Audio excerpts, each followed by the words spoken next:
Chapter 7 Lifelines of National Economy. This chapter has 13 pages. It has been read by Shiba Mal.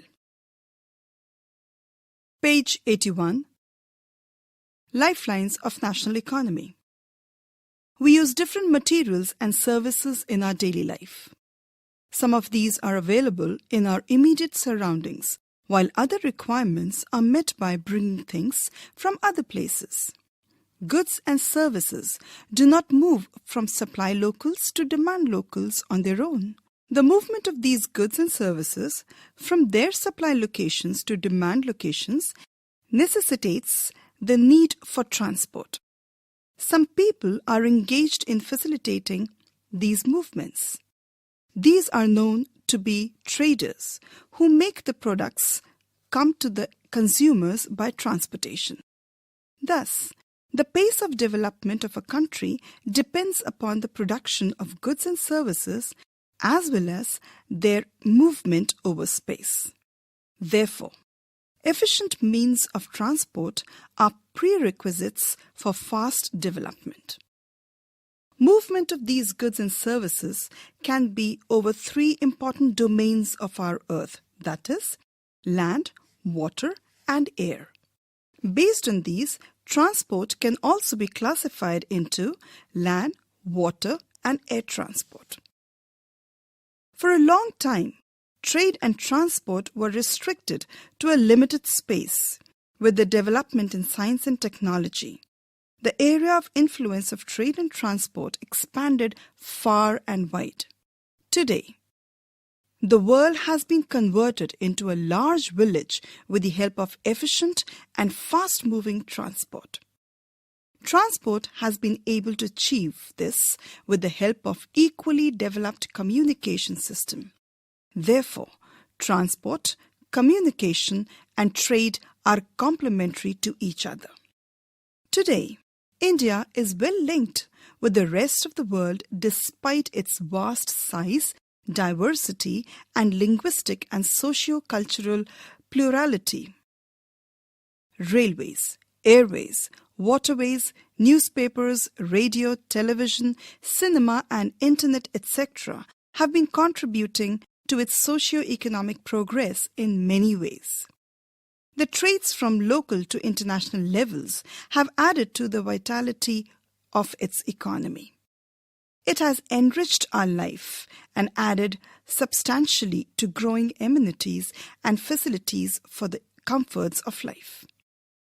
In this chapter, you will see how modern means of transport and communication serve as lifelines of our nation and its modern economy. It is thus evident that a dense and efficient network of transport and communication is a prerequisite for local, national, and global trade of today. Figure 7.1. The given table categorizes the means of transport into three major categories, which is further categorized into many subdivisions. Means of transport are divided into three broad categories as land, water, and air. Land is then divided into roadways, railways, and pipelines. Water transport is categorized under inland and overseas waterways, whereas air is divided into domestic airways and international airways. For domestic airways, public undertaking and private airlines can be seen in our country. Page 82. Transport. Roadways. India has one of the largest road networks in the world. Aggregating to about 2.3 million kilometers at present, in India, roadways have preceded railways. They still have an edge over railways in view of the ease with which they can be built and maintained. The growing importance of road transport vis-à-vis rail transport is rooted in the following reasons. A. Construction cost of roads is much lower than that of railway lines. B. Roads can traverse comparatively more dissected and undulating topography. C. Roads can negotiate higher gradients of slopes and as such can traverse mountains such as the Himalayas. D. Road transport is economical in transportation of few persons and relatively smaller amount of goods over short distances. E. It also provides door-to-door service. Thus, the cost of loading and unloading is much lower. F. Road transport is also used as a feeder to other modes of transport, such as they provide a link between railway stations, air and seaports. In India, roads are classified in the following 6 classes according to their capacity. Look at the map of the national highways and find out about the significance role played by these roads. Golden Quadrilateral Superhighways. The government has launched a major road development project linking Delhi, Kolkata, Chennai, Mumbai and Delhi by 6-lane superhighways. The North-South corridors linking Srinagar, that is in Jammu and Kashmir, and Kanyakumari, which is located in the state of Tamil Nadu. An East-West corridor connecting Silchar, which is in Assam, and Porbandar, a city of Gujarat, are a part of this project. The major objective of these superhighways is to reduce the time and distance between the megacities of India. These highway projects are being implemented by the National Highway Authority of India, that is NHAI. National Highways. National highways link extreme parts of the country. These are the primary road systems and are laid and maintained by the Central Public Works Department, that is CPWD. A number of major national highways run in north-south and east-west directions. The historical Sheshasuri Marg is called National Highway number 1 between Delhi and Amritsar. Figure 7.2. There is a picture given which shows Ahmedabad-Vadodara Expressway. Activity. Find out places linked by the National Highway 2 and 3. From the box, do you know? Do you know that National Highway 7 is the longest and traverses 2,369 km between Varanasi and Kanyakumari via Jabalpur, Nagpur, Hyderabad, Bangalore and Madurai. Delhi and Mumbai are connected by National Highway 8, while National Highway 15 covers most of Rajasthan. State highways. Roads linking a state capital with different district headquarters are known as state highways. These roads are constructed and maintained by the State Public Works Department, that is PWD, in state and union territories. District roads. These roads connect the district headquarters with other places of the district. These roads are maintained by the Zilla Parishad. Other roads. Rural roads, which link rural areas and villages with towns, are classified under this category. These roads received special impetus under the Pradhan Mantri Gramin Sadak Yojana.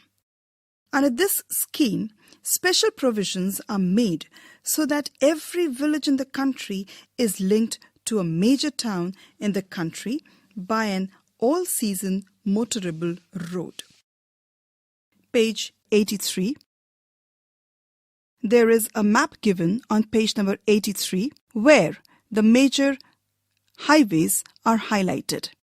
India, its national highways are given in this map of India, where the major cities and towns are connected with the Golden Quadrilateral, North-South Corridor, East-West Corridor, and National Highway with numbers indicated against it. It also shows the North-South Corridor connecting Srinagar to Kanyakumari, East-West Corridor connecting Porbandar to Silchar, The Golden Quadrilateral is connecting many cities, and the major four metropolitan cities are Delhi, Mumbai, Chennai, and Kolkata. Page 84. Border roads. Apart from these, Border Roads Organization, a Government of India undertaking, constructs and maintains roads in the bordering areas of the country. This organization was established in 1960 for the development of roads for strategic importance in northeastern border areas. These roads have improved accessibility in areas of difficult terrain and have helped in the economic development of these areas.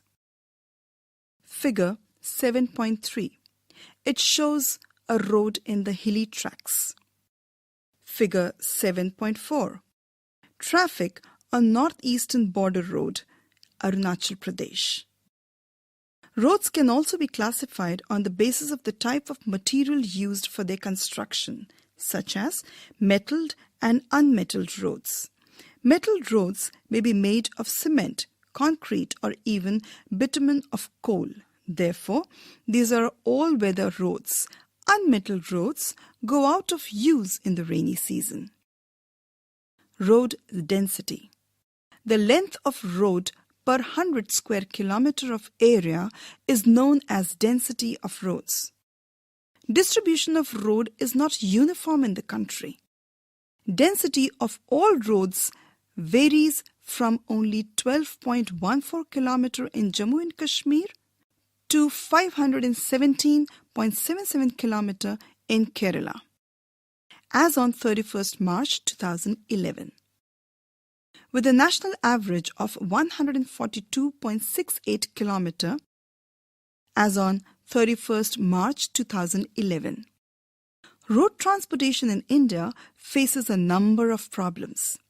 Keeping in view the volume of traffic and passengers, the road network is inadequate. About half of the roads are unmetalled, and this limits their usage during the rainy season. The national highways are inadequate too. Moreover, the roadways are highly congested in cities, and most of the bridges and culverts are old and narrow. However, in recent years, fast development of road network has taken place in different parts of the country. Railways.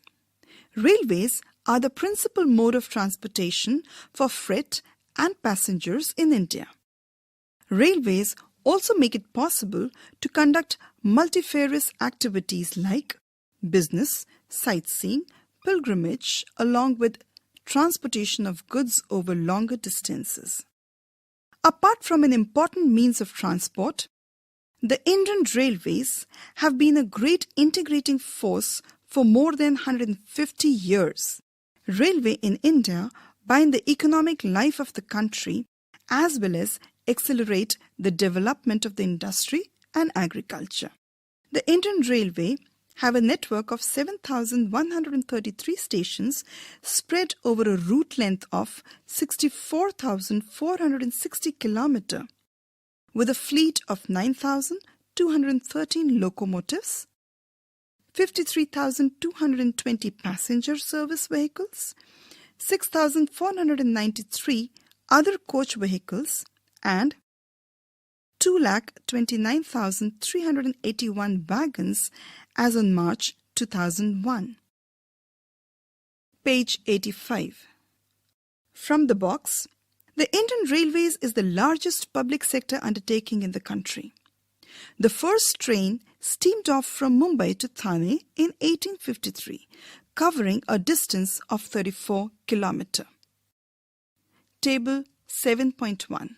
India, the railway tracks. The Indian Railway network runs on multiple gauge operations, extending over 64,460 km provisional, excluding the Metro Kolkata. In the table, the gauge in meters are given, the route length they cover, the running track in kilometer is mentioned, also the total track in kilometers is given. Broad gauge is 1.676 meter wide, and its total route which it covers is 55,188. Its running track length is 77,347 kilometers, and total track is 102.680 kilometer. Meter gauge, which is just 1 meter wide, its route length is 6,809 kilometers, running track is 7,219 kilometers, and total track is 8,561 kilometer.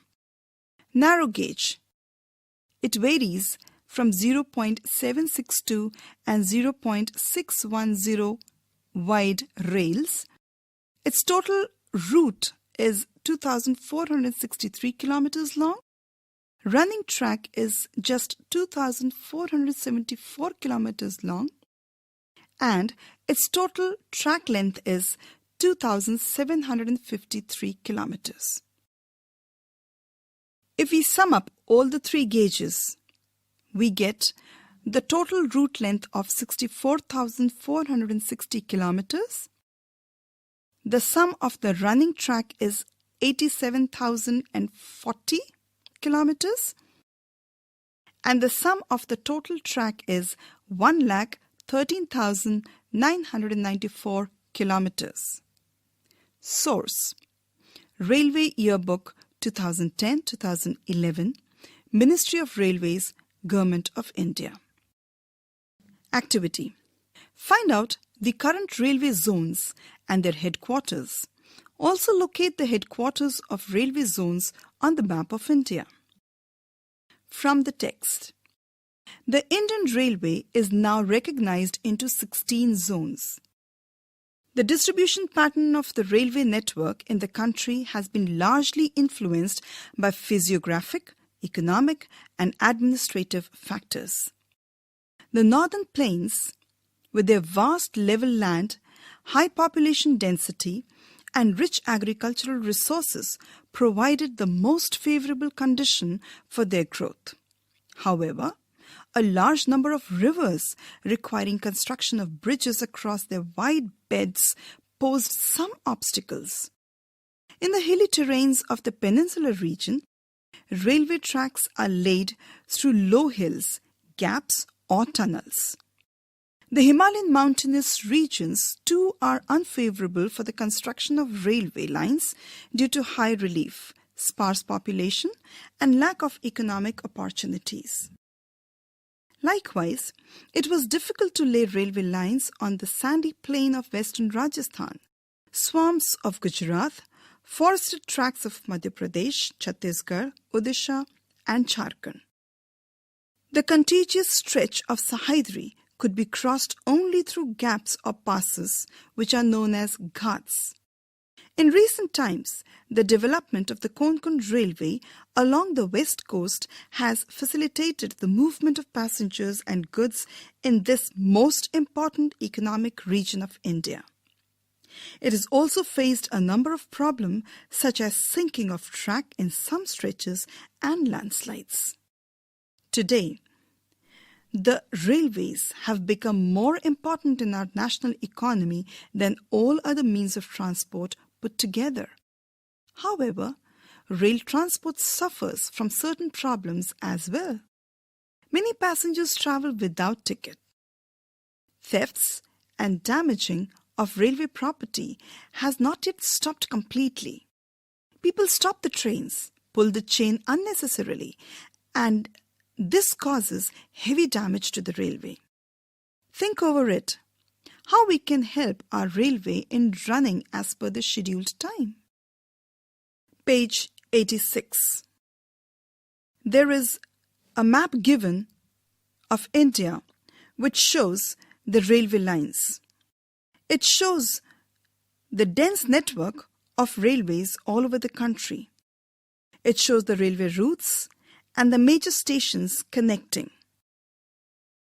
The state of Jammu and Kashmir, Sikkim, and northern Arunachal Pradesh does not show a very dense network of railways. For the reasons in Jammu and Kashmir, the rugged terrain, in Sikkim, high mountains and rugged terrain, whereas in Arunachal Pradesh, very thick forest. Pipelines. Pipeline transport network is a new arrival on the transportation map of India. In the past, these were used to transport water to cities and industries. Now, these are used for transporting crude oil, petroleum products, and natural gas from oil and natural gas fields to refineries, fertilizer factories, and big thermal power plants. Solids can also be transported through a pipeline when converted into slurry. The far inland locations of refineries like Barauni, Mathura, Panipat, and gas-based fertilizer plants could be thought of only because of pipelines. Initial cost of laying pipelines is high, but subsequent running costs are minimal. It rules out transshipment losses or delays. Page 87. There are three major networks of pipeline transportation in the country. First, from oil field in Upper Assam to Kanpur in Uttar Pradesh, via Guwahati, Barauni and Allahabad. It has branches from Barauni to Haldia via Rajband, Rajband to Maurigram and Guwahati to Siliguri. From Salaya in Gujarat to Jalandhar in Punjab via Viramgam, Mathura, Delhi and Sonipat. It has branches to connect Koyali near Vadodara in Gujarat, Chakshu and other places. Third, gas pipeline from Hazira in Gujarat connects Jagdishpur in Uttar Pradesh via Vijaypur in Madhya Pradesh. It has branches to Kota in Rajasthan, Shahjahanpur, Babrala and other places in Uttar Pradesh. Waterways. Since time immemorial, India was one of the seafaring countries. Its seamen sailed far and near, thus carrying and spreading Indian commerce and culture. Waterways are the cheapest means of transport. They are most suitable for carrying heavy and bulky goods. It is a fuel-efficient and environment-friendly mode of transport. India has inland navigation waterways of 14,500 km in length. Out of these, only 5,685 km are navigable by mechanized vessels. The following waterways have been declared as the national waterways by the government. First, the Ganga River between Allahabad and Haldia, which is 1,620 kilometers long, and this is the national waterway number 1. Second, the Brahmaputra River between Sadia and Dhubri. It is 891 kilometers long, and this is national waterway number 2. Third, the West Coast Canal in Kerala, which is in Kottapuram, Kollam and Udyogmandal, and Champakara canals, which together is for 205 kilometers, and this is national waterway number 3.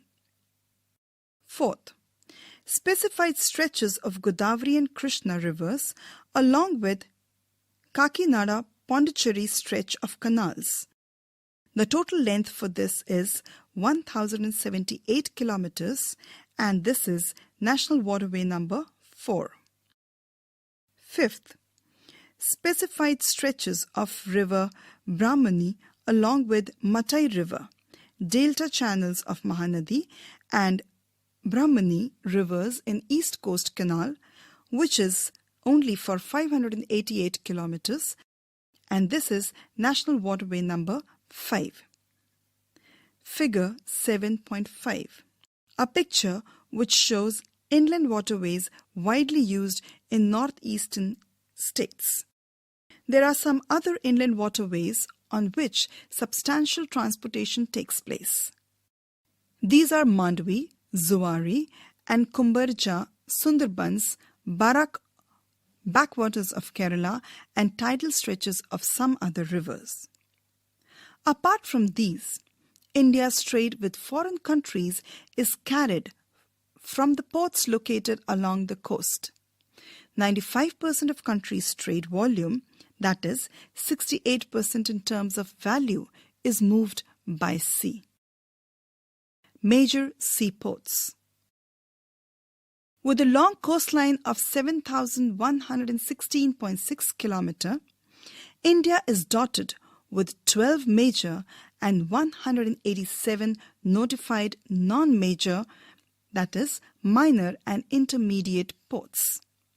These major ports handle 95% of India's foreign trade. Kandla in Kutch was the first port developed soon after independence to ease the volume of trade on the Mumbai port, in the wake of loss of Karachi port to Pakistan after the partition. Kandla is a tidal port. It caters to the convenient handling of exports and imports of highly productive granary and industrial belts stretching across the states of Jammu and Kashmir, Himachal Pradesh, Punjab, Haryana, Rajasthan, and Gujarat. There is a picture given of the trucks being driven into the vessel at Mumbai port in figure 7.6. Mumbai is the biggest port with a spacious, natural and well-sheltered harbour. The Jawaharlal Nehru port was planned with a view to decongest the Mumbai port and serve as a hub port for this region. Page 88. Marmagao Port, Goa, is the premier iron ore exporting port of the country. This port accounts for about 50% of India's iron ore export. New Mangalore Port, located in Karnataka, caters to the export of iron ore concentrates from Kudremukh mines. Kochi is the extreme southwestern port located at the entrance of a lagoon with a natural harbour. Moving along the east coast, you would see the extreme southeastern port of Tuticorin in Tamil Nadu. This port has a natural harbour and rich hinterland. Thus, it has a flourishing trade handling of a large variety of cargoes to even our neighbouring countries like Sri Lanka, Maldives, etc., and the coastal regions of India. Chennai is one of the oldest artificial ports of the country. It is ranked next to Mumbai in terms of the volume of trade and cargo. Visakhapatnam is the deepest, landlocked and well-protected port. This port was originally conceived as an outlet for iron ore exports. Paradweep port, located in Odisha, specializes in the export of iron ore. Kolkata is an inland riverine port. This port serves a very large and rich hinterland of Ganga-Brahmaputra basin. Being a tidal port, it requires constant dredging of Hooghly. Haldia port was developed as a subsidiary port in order to relieve growing pressure on the Calcutta port. Figure 7.8. Handling of oversized cargo at Tuticorin port is shown in this picture. Airways. The air travel today is the fastest, most comfortable and prestigious mode of transport. It can cover very difficult terrains like high mountains, dreary deserts, dense forests, and also long oceanic stretches with great ease. Think of the northeastern part of the country, marked with presence of big rivers, dissected relief, dense forest, and frequent floods and international frontiers, etc., in the absence of air transport. Air travel has made access easier. The air transport was nationalized in 1953. On the operational side, Indian Airlines, Alliance Air, that is subsidiary of Indian Airlines, private scheduled airlines and non-scheduled operators provide domestic air services. Air India provides international air services.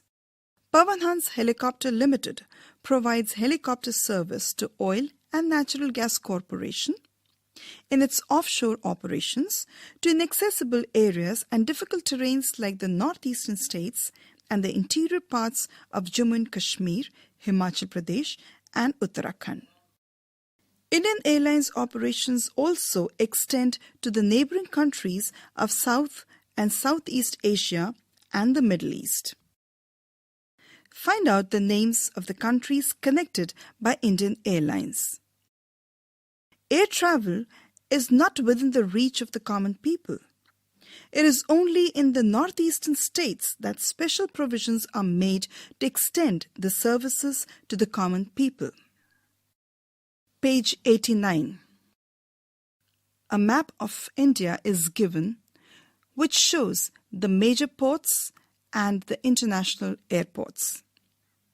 The northernmost international airport, which is shown here, is Amritsar, and the name of the airport is Rajasthansi. It shows Delhi, Indira Gandhi International Airport. It shows many seaports like Kandla, Mumbai, Marmagao, Tuticorin, Paradip, Vishakhapatnam, etc. Page 90. Communication. Ever since humans appeared on the earth, they have used different means of communication. But the pace of change has been rapid in modern times. Long-distance communication is far easier without physical movement of the communicator or receiver. Personal communication and mass communication, including television, radio, press, films, etc., are the major means of communication in the country. The Indian Postal Network is the largest in the world. It handles parcels as well as personal written communications. Cards and envelopes are considered first-class mail and are airlifted between stations covering both land and air. The second-class mail includes book packets, registered newspapers, and periodicals. They are carried by surface mail, covering land and water transport. To facilitate quick delivery of mails in large towns and cities, 6 mail channels have been introduced recently. They are called Rajdhani Channel, Metro Channel, Green Channel, Business Channel, Bulk Mail Channel, and Periodical Channel. And there's a picture given here, that is figure 7.10, where emergency call box on NH8 is shown. From the text. India has one of the largest telecom networks in Asia. Excluding urban places, more than 2/3 of the village in India have already been covered with subscriber trunk dialing, that is, STD phone facility. In order to strengthen the flow of information from the grassroots to the higher level, the government has made special provision to extend 24 hours STD facility to every village in the country. There is a uniform rate of STD facilities all over India. It has been made possible by integrating the development in space technology with communication technology. Mass communication provides entertainment and creates awareness among people about various national programs and policies. It includes radio, television, newspapers, magazines, books and films. All India Radio, that is Akashvani, broadcasts a variety of programs in national, regional and local languages for various categories of people, spread over different parts of the country. Doordarshan, the national television channel of India, is one of the largest terrestrial networks in the world. It broadcasts a variety of programs from entertainment, educational to sports, etc. for people of different age groups. India publishes a large number of newspapers and periodicals annually. They are of different types depending upon their periodicity.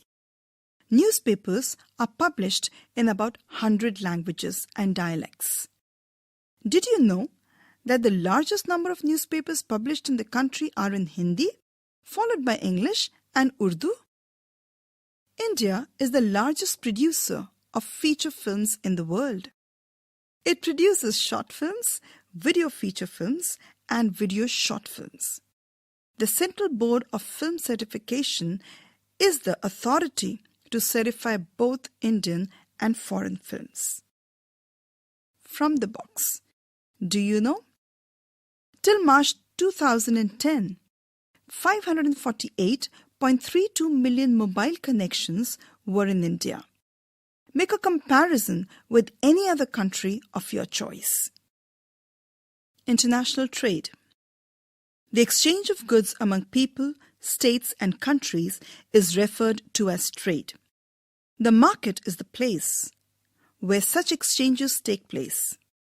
Trade between two countries is called international trade. It may take place through sea, air, or land routes. While local trade is carried in cities, towns, and villages, state-level trade is carried between two or more states. Advancement of international trade of a country is an index to its economic prosperity. It is, therefore, considered the economic barometer for a country. Page 91. As the resources are space-bound, no country can survive without international trade. Export and import are the components of trade. The balance of trade of a country is the difference between its export and import. When the value of export exceeds the value of imports, it is called a favorable balance of trade. On the contrary, if the value of imports exceeds the value of exports, it is termed as unfavorable balance of trade. India has trade relations with all the major trading blocs and all geographical regions of the world. Among the commodities in export, the share of agriculture and allied products has been 9.9%, ores and minerals 4.0%, gems and jewelry 14.7%, petroleum products, which includes coal, 16.8% in 2010-2011. The commodities imported to India include petroleum and petroleum products, that is 28.6%, pearls and precious stones 9.4%, chemicals 5.2%, coal, coke and briquettes 2.7%, machinery 6.4% in 2010-2011. Bulk imports as a group registered a group accounting for 28.2% of total imports. This group includes fertilizers 3.4%, cereals 14.3%, edible oils 7.4%, and newsprint, that is paper broad manufacture, and newsprint 40.3% in 2010-2011. International trade has undergone a sea change in the last 15 years. Exchange of commodities and goods have been superseded by the exchange of information and knowledge. India has emerged as a software giant at the international level, and it is earning large foreign exchange through the export of information technology. Tourism as a trade. Tourism in India has grown substantially over the last 3 decades.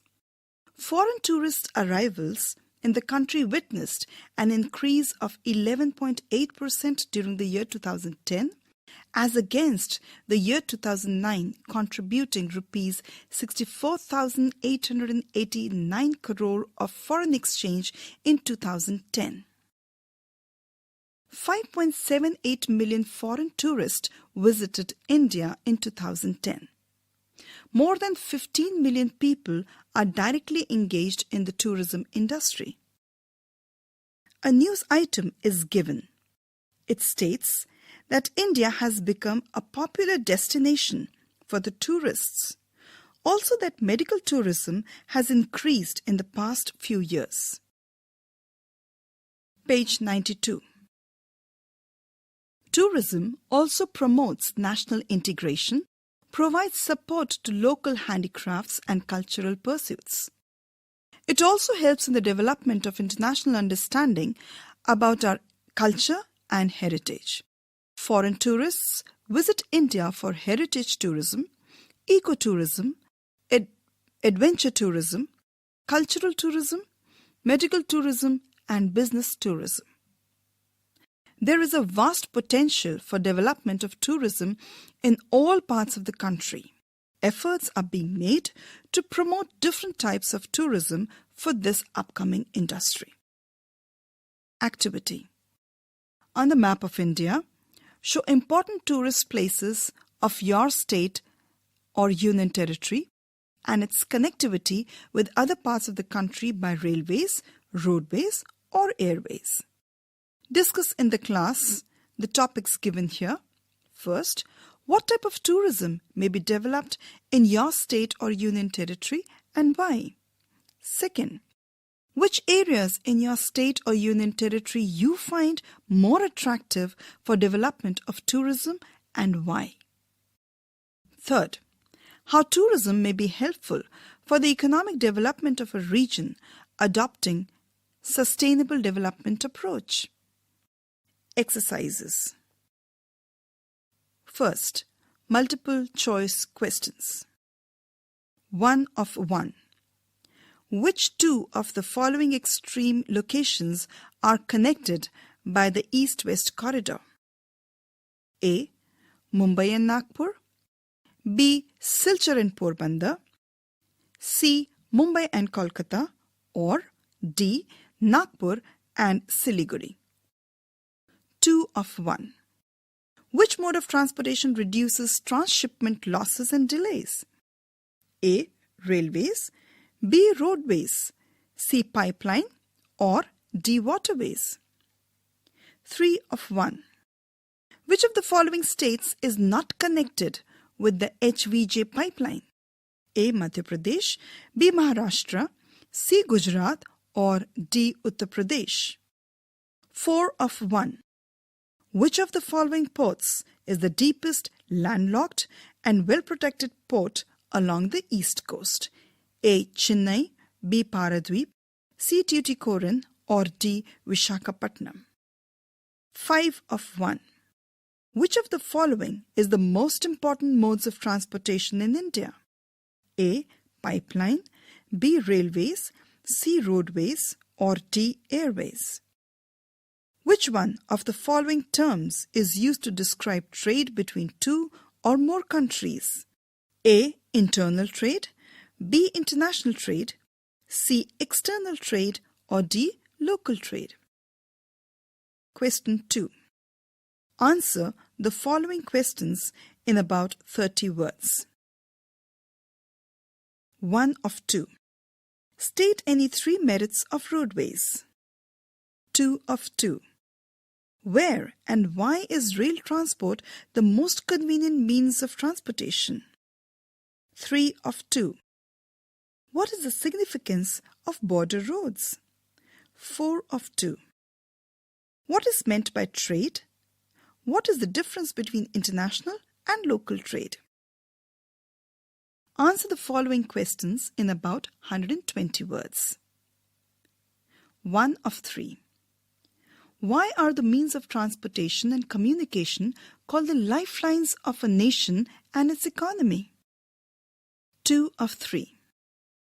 Write a note on the changing nature of the international trade in the last 15 years. page 93. Here is a table given with a few destinations hidden in the puzzle. There are 14 rows and 16 columns in the puzzle, and an alphabet is written in each graticule. Pairing with the other alphabet if we get the names of various destinations across the country. The clues are: first, northern terminal of the North-South Corridor. Second, the name of the National Highway number 2. Third, the headquarter of the Southern Railway Zone. Fourth, the rail gauge with a track width of 1.676 meters. Fifth, the southern terminal of the National Highway number 7. Sixth, a riverine port.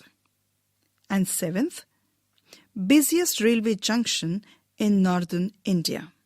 You were just listening Chapter 7, Lifelines of National Economy, read by Shiba Mal, recorded by Shanu Muksim, production assistants Vimlesh Chaudhary, and produced by Ajit Horo.